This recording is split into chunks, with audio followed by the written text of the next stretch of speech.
Seorang profesor di Jepang melakukan riset yang mengejutkan. Yang pertama, penyakit MAH.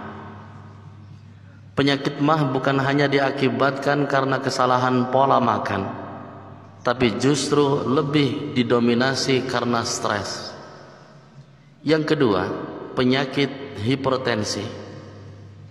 Hipertensi bukan hanya diakibatkan oleh terlalu banyak konsumsi makanan yang asin, tapi lebih dominan karena kesalahan dalam memanage emosi. Yang ketiga, kolesterol. Kolesterol bukan hanya diakibatkan oleh makanan berlemak, tapi rasa malas berlebih yang lebih dominan menimbun lemak. Yang keempat, penyakit asma. Asma bukan hanya karena terganggunya suplai oksigen ke paru-paru, tapi sering merasa sedih yang membuat kerja paru-paru tidak stabil. Yang kelima, diabetes.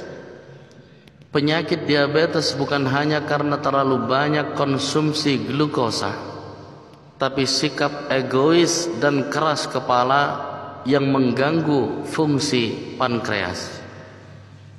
Yang keenam, penyakit liver.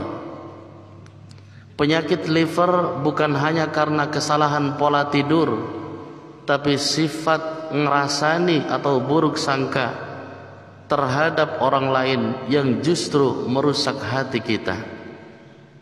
Yang ketujuh, jantung koroner.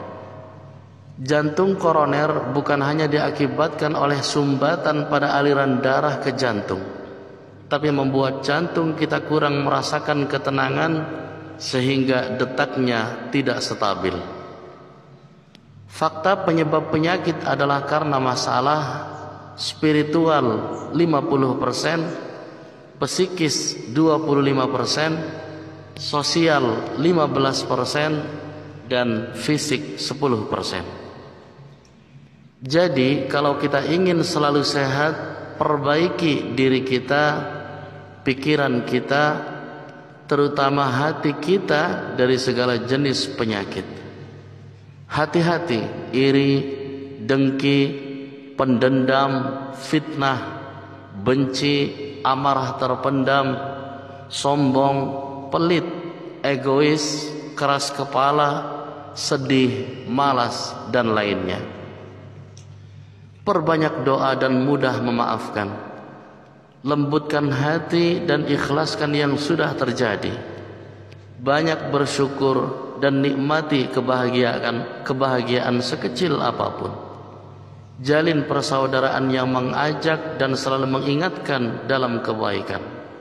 Serap ilmu dari arah mana saja, dari kawan maupun lawan, karena seringkali ada hikmah tersembunyi dari kejadian yang menimpa orang-orang di sekitar kita.